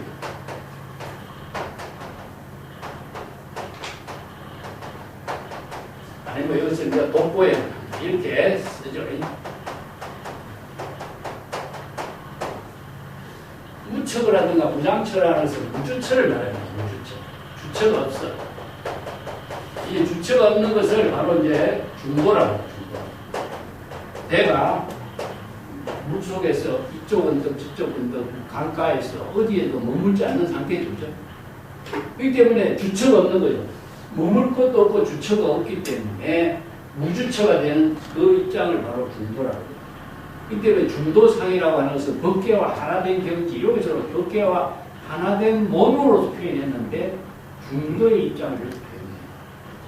이 때문에 불생불멸체에서 만나자. 우리가 이 죽고 난 뒤에 어디서 만날까요? 그러니까 불생불멸체에서 만나자. 불생불멸체라고 하는 것을 대상으로 두면은 대상경계가 되잖아요. 불생불멸체에서도 만나지 말아야지라고 말해야지. 왜 불생불멸체에서 만나자고 하느냐. 이게 안목 차이가 있는 거예요. 이런 말들을 전부 다 독보행이라고 하는데 걸림이 없어. 대상경계가 없어야 됩니다. 그런 경지의 삶을 사는 사람이 대장부라든가 대영량이라든가 이런 말을 이렇게 인재가 이야기하는 무의진이라는 무의도인이라는 겁니다. 자, 한번 해볼까요?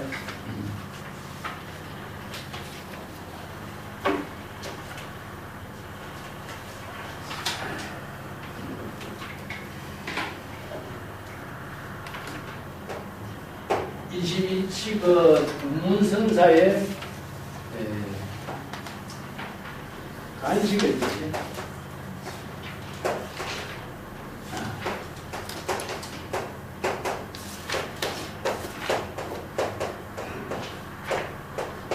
이 간식을이라고 하는 말은 뭐 막대기다 이렇게 번역을 해서 이게 일반화되어 있는데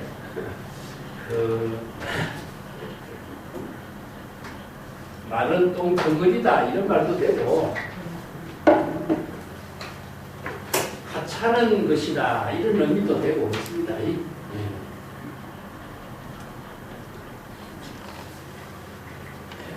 유명한 여하시불 이런 질문인데 운문선사의 본문에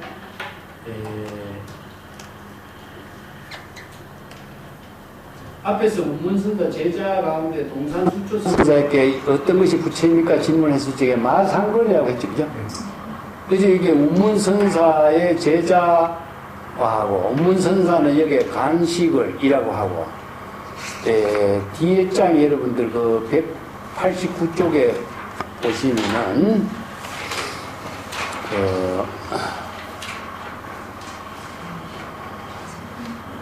운문선사에 대해서 이제 운문강록에 보면은 여하시 석가신이요 이런 질문이 있어요. 석가신은 어떤 것입니까? 서가모니 부처님의 몸 이런 뜻이죠. 그러니까 그때 운문선사가 간식거리다 이렇게 대답해요. 그러니까 운문어록에는 여하시 불 이런 질문이 없어요. 그러니까 본래의 질문은 어떤 것이 석가신입니까? 이 질문에 운문선사가 대답한 것이 이제 간식거리인데 뒤에 선생들이 이 화두로서 정리하면서 석가신이 여하시 불로 바뀐 거예요. 그래서 여하시 불이 이제 간식거리 되어버렸습니다. 그래서 운문의 법문이 이제 간식거리 법문은 여기에 문무관에 실린 것처럼 여하시 불이라는 질문으로 바뀌어버립니다. 이건 아마 자료상으로 검토해볼 때 종문보고라고 해서 대종고선사의 어록에서 대서장에서도 이걸 인용하고 있고 이 종문보고라는 것은 대종고선사의 그 법문인데 거기에서 이 자료를 처음 쓰고 있습니다. 그래서 뭐 동산수초선사 마상근 뭐 이렇게 여러 가지 질문을 하고 있는데 간식업이라는 것은 그 임재록에 보면 뭐 무의진에 뭐 개똥 같은 소리나 이런 말이 나오죠, 그죠? 그래서 무의진이라든가 뭐 부처라든가 이런 말 자체가 여기 중국 선생들에게서 여러 가지 이제 이 말에 대해서 아니면은 뭐 석가신이라든가 열애라든가 이런 말이 인도에 경전에서 쓰라고 있는 여러 가지 많은 불교의 인격이죠. 대표적인 인격이죠. 이상적인 인격이다. 근데 중국 선생들이 이상적인 인격을 별로 안 써요. 안 쓰고, 한데, 이 선문답에서 부처라고 하는 말을 자주 선문답에서 등장시키는 하나의 과제를 둔 게,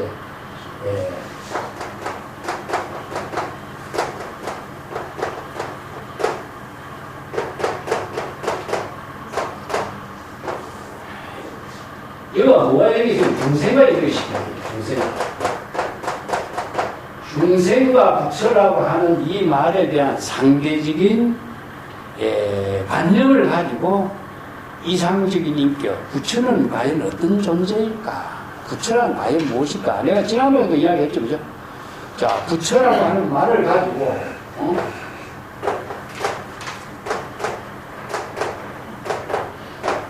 명칭이나, 아니면은 대상의 어떤 존재냐, 여러 가지 이제 부처라고 하는 말을 가지고 이제 사람들이 문제를 제기하고 있는 거죠. 대상의 존재는 뭡니까? 바로 삼존불이라든가 아니면 불상이라든가 뭐 이런 의식으로서 많은 사람들이 의식, 의례의 예배의 대상으로 생각하는 대상 존재입니다. 근데 부처라고 하는 명칭, 이건 뭡니까? 바로 명상인 거죠. 명칭에 부처라고 하는 말, 과연 부처가 무엇이냐, 어느 뿐인가, 명칭인가, 대상의 존재인가, 이런 문제가 여러 가지 제시되어 있는데, 문제는 중생과 관계되는 부처라고 하는 말이죠. 그래서 이 말에 대해서 많은 이제 선지식의 대답이 다르죠. 왜 다르냐 하면은 수연생이라 그때의 이 사람 수행자의 질문에 맞추어서 대답해주고 있어요. 그렇기 때문에 이것을 우리가 객관적으로 이 문제를 갖고 이렇게 뭐 여러 가지 문제점을 유추해 보지만은 문성사와 수행성과의 질문에 맞는 대답이라고 하는 점을 항상 봐야 돼요. 그때의 상황에 맞는 방편 법문이기 때문에. 그래서 운문선사의 입장을 한번 여기서 보겠습니다. 운문인 성문의 여하시 불인가 하는 질문의 무는 간시거리다. 이게 건시거리라 이거예요. 근데 이걸 간시거리라고 이제 통칭했습니다. 이 건이라고 하는 것은 마르다는 뜻이죠. 메마르다는 뜻이고, 시는 무엇이냐면은 똥이라는 뜻이고, 벌은 막된 배. 다른 말로 한다면 중국에 우리가 옛날 화장실에 가면은 똥 젖는 막대죠. 똥에 묻은, 막대에 묻은 똥, 이런 의미예요. 다른 말로 한다면 이건 똥 젖는 막대에 묻은, 똥이 묻어 있는 상태, 똥이 메말라 붙어 있는 상태, 그런 의미죠. 그래서 다른 말로 한다면은, 그냥 마른 똥이다.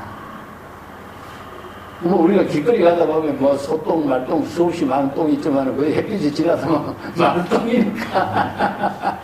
하차는 것, 의미죠. 하차는 것. 예. 그래서 운문선사의 대답은요, 하차는 것이다. 이런 뜻이죠. 장자에 이런 말이 있어요. 도가 어디 있습니까? 일체체에 다 있다. 일체체는, 일체체의 모든 사물에 도가 없는 곳이 없다. 그러면 나무에도 도가 있습니까? 저 풀에도 도가 있습니까? 저 돌에도 도가 있습니까? 저 똥에도 도가 있습니까? 있다. 대답하거든요. 일체처의 도가 두루 편만되지 않는 곳이 없다. 이런 의미로 이제 썼는데, 이건 뭐냐면은 총목시더라. 눈에 부딪히는 것 자체가 모두 다 도인데 사람들은 도로 보지 않거든. 왜? 어떻게 보죠? 대상경계를 보거든. 저는 똥이고 이것은 돌이고 이것은 나무고 이것은 바위고 이렇게 대상경계를 보니까 도로 보지 못하는 거죠. 이런 점들을 지적하는 사람들이, 중국인들이 갖고 있는 하나의 특징이에요. 이 때문에 부처라고 하는 언어, 이상적인 인격, 말, 또 대웅전에 모신 부처, 이런 데 많은 사람들이 대상경계로 두고 이것을 질문을 하는 거예요. 그러니까 운문선사는 대상경계에 집착하고 있는 수행성을 대상경계로 분별하는 것에서 떨쳐버리도록 설하고 있는 법문이 마른 똥막대기다, 간시거리다, 하찮은 것이다, 이런 의미죠. 자, 이것을 다르게 본다면은 많은 사람들이 어떻게 분별하느냐 하면은, 부처는 성스러운 존재다. 중생은 뭡니까? 본부의 중생. 이거는 바로 진실의 세계고, 이것은 중생은 거짓의 세계고, 또 다르게 본다면 그것은 설의 세계고, 이건 뭐냐? 전부 다 악업을 이루는 세계로. 이런 차별 세계로 보니까 중생의 세계와 부처의 세계를 이렇게 언어로서 분별하는 중생심에서 벗어날 수 없죠.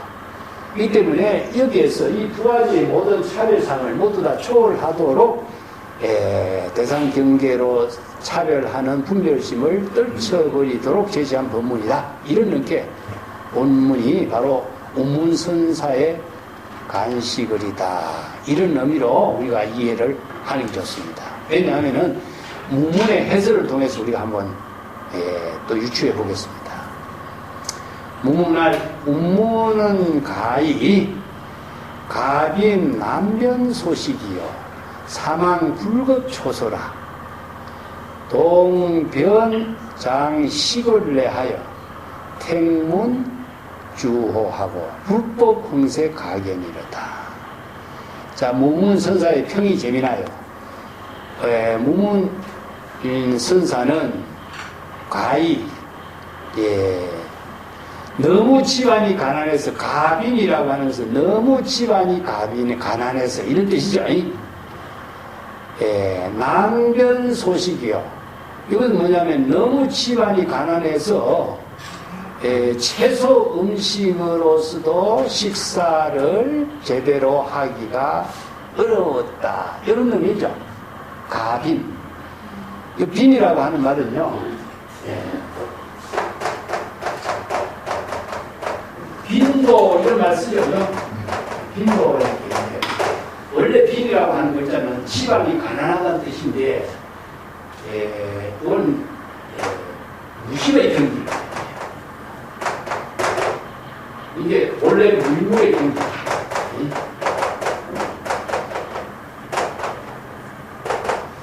그래서 이제 청빈이라고 하는 말도 쓰는데 모든 대상 경계를 사량 분별하는 망심이 없다 이런 뜻이죠. 그래서 빈이라고 하는 것은 집안이 가난해서 채소 음식도 제대로 챙겨 먹을 수 어렵다 이런 표현을 했지만은 이 책의 모든 대상 경계를 분별하는 방식을 갖지 않았다. 이게 우문선사의 지혜의 안목을 여기에 가빈이라 비유한 거예요. 청세 고빈이란 말 우리가 공학 공부했죠, 그죠? 집이 가난해서 가난한 것이 아니라 도가 가난해서 가난하다 이런 말씀입니다. 여기 때 여기서는 이제 우문선사의 집 가풍은 가빈은 가풍을 말해요. 우문선사의 그 가풍은 청빈으로서 무신의 경지에서 본래 무일물의 경지이기 때문에 채소 음식으로도 음식을 제대로 챙겨 먹기 어려운 상황이었다. 여기서 판단하기 어렵다는 것은 제대로 챙겨 먹기 어렵다는 뜻이죠. 사망 불급초서라. 근데 일은 무엇이죠? 시절인연의 일, 본분사의 일. 일은 시절인연에 따른 일은 너무나 일이 많고 바빠. 이게 일을 어떻게 해야 되냐? 정신을 차려서 뭐 이렇게 제대로 이렇게 일을 체계 있게 할 여유가 없어. 이게 닥치는 대로 해야 보니까 무신무사의 경지에서 닥치는 대로 수연성의 일을 해야 되다 보니까 불급초서라. 정서할 시간 여유도 없다. 초서로 막 날려 쓴다 이런 뜻인데 정서를 해서 제대로 이렇게 제대로 제시한다든가 이렇게 할 수가 없다. 이게 뭔가 시절인연에 찰나찰나에 일어나는 일을 시절인연에 맞추어서 무신무사의 경지에서 정법의 안목으로 본문사의 일을 처리해야 되는데 거기에 뭐 정신을 차려서 정서를 해야 된다, 깨끗하게 해야 된다, 이게 중생심으로서 판단하고 사량 분별할 그럴 겨를이 없다.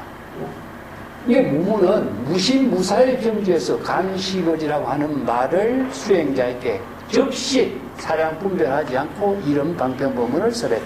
이런 뜻입니다. 앞에서는 너무나 가난해서 소식이라는 것은 뭡니까? 바로 무신의 경지이고 뒤에는 무사의 경지입니다. 여기서 두 무신무사의 경지에서 지금 여기 자기 본부사 일을 했다. 이것을 집안이 너무 가난해서 음식도 제대로 잘 먹을 수 없고 너무 일이 바빠서 초서로서 휘갈기는 초서를 정서할 수 있는 그런 여유도 없다. 이 두 구절을 합치면 뭐죠? 앞에는 무심이고 뒤에는 무사입니다. 이게 무심의 경지에서 무사의 방편지혜를 대상 경계를 사량 분별하지 않고 방편지혜를 자기 본분사로 실행했다 이런 뜻이에요. 두 구절로서 그걸 이야기하고 있습니다.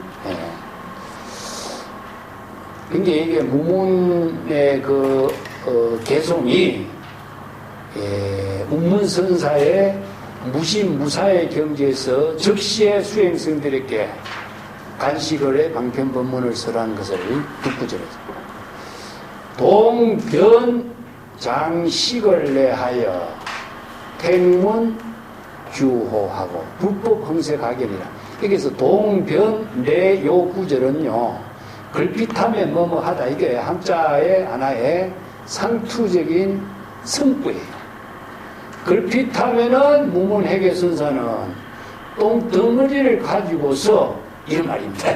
간식을이라고 하는 똥덩어리의 법문을 가지고서 가문을 지탱하기도 하고 문호를 바쳐서 이게 이 가문을 지탱하고 집이 무너지지 않도록 잘 기둥을 이렇게 받쳐준다 이런 말은 뭐냐면은 운문종의 가를 불법을 이렇게 종지로 내세워서 가문을 유지시켜 내려왔다. 운문선사의 운문종의 가풍을 확립하게 되었다. 이런 뜻이죠. 여기서 택문규호라고 하는 17척에서도 대중국사가 시자를 부르는 법문에서도 이 법문을 써요. 그때 이 택이라고 하는 것은 지탱하다는 뜻이고 운을 지탱하는 거하고 또 집을 이렇게 기둥을 받쳐서 집이 무너지지 않도록 지탱한다는 것은 가문을 지탱하다는 뜻입니다. 가문을 말한다면 가풍이에요. 운문선사의 가문과 운문선사의 가풍은 어떤 부분이냐?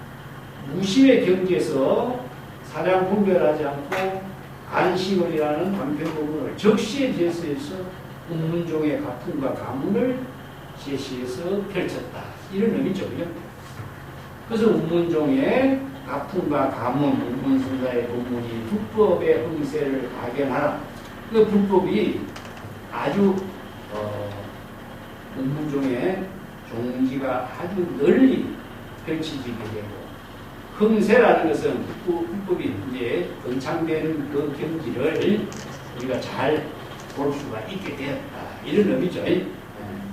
흥망성쇠니까 이 전체는 불법이 형성되는 것을 말하면서 말합니다. 운문종의 가풍이 이런 운문선사의 법문을 통해서 운문종의 중국성을 통해서 오가종풍으로서 최후에 크게 가문을 번창하게 만들었다. 이런 의미죠. 그 운문선사가 그 설봉선사의 제자인데 설봉의 문화에서는요, 운문선사가 운문종을 영입하는 것 같은 하나고, 조금 한참 후대에 내려오면은 법안문익선사가 법안종을 갖고 있었고요.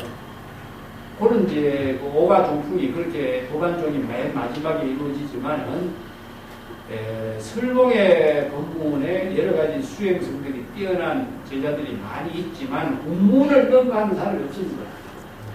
뭐 현사라든가 뭐 오목이라든가 뭐 영청이라든가 정말 천재적인 선생들이 많아요. 대감록에 등장한 인물들이 많은데 운문선사를 넘어가는 안목을 갖춘 사람이 없었어요. 그래서 운문은 성중의 왕이다 이렇게 평가를 해요.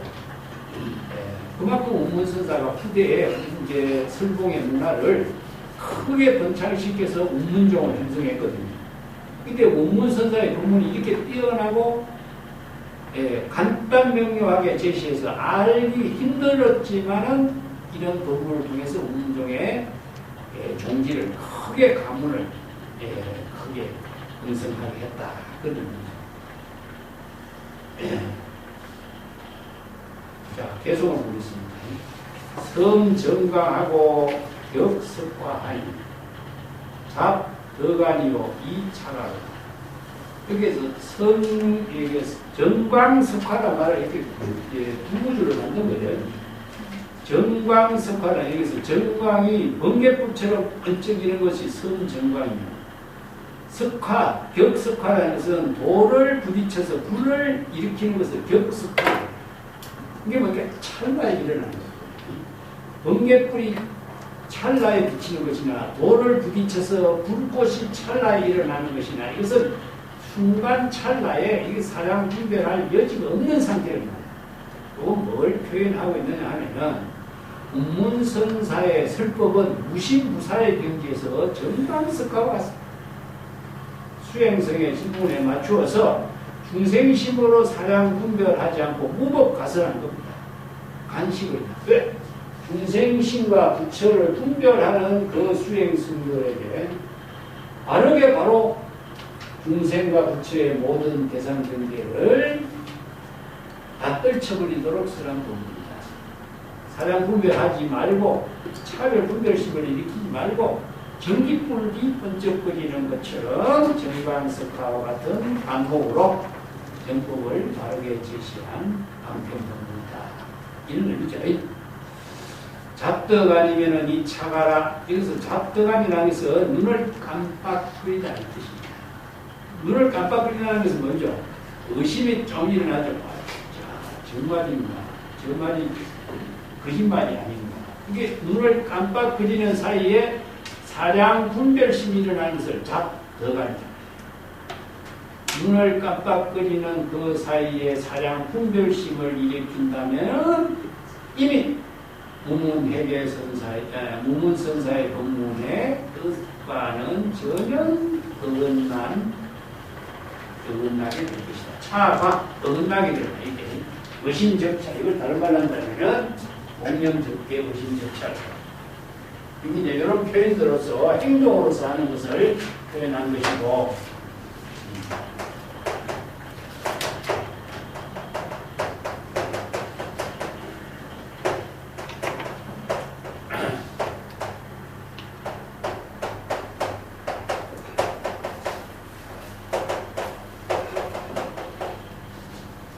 이것은 이제 눈을 깜빡거린다 이렇게 표현해 주죠. 이런 내용입니다. 마음으로 의심을 분별한다든가 의심한다든가 진짜인가 거짓말인가 저게 무슨 말인가 조금 마음으로 망심을 일으켜서 의심, 사량 분별하게 된다면 바로 뭐가 어디냐? 진여본심. 진여본심의 지혜와는 어긋나게 된다는 뜻입니다. 그렇기 때문에 운문선사가 제시하고 있는 불법의 가르침과는 어긋나게 됩니다. 운문선사는 찰나의 진여본심의 지혜로 방편법문을 설한 것인데 그렇기 때문에 열애의 지혜로 설법한 법문과는 어긋나게 된다는 뜻이고 이것도 망념입니다. 망념. 찰나의 망념, 사량 분별하는 망념이 일어나게 된다면 진여본심과는 어긋나게 됩니다. 그게 차하고 개자가 진여본심의 지혜와는 어긋나게 되는 거죠. 그래서 이걸 중생심. 중생심으로 사량 분별하면은 진여본심의 지혜와는 어긋나게 됩니다. 이런 내용을 이렇게 해요. 여기서는 이제 눈을 깜빡거리는 그 행동으로 표현한 거죠. 똑같은 내용입니다. 이건 행동으로 표현한 말을 한 것이고, 이제 보통 어록이라든가 경전에서는 의심적차, 동념적괴 이런 말입니다. 자의식으로 대상경계를 사량 분별하면은 중생심의 번뇌 망념이 일어나면은 진여본심의 지혜와는 어긋나게 됩니다. 이런 의미죠. 이게 일념의 번뇌 망념이 일어나지 않으면은 바로 부처의 지혜를 이룬다 하는 말과 똑같은 말이죠. 자, 그럼 여기까지 할까요?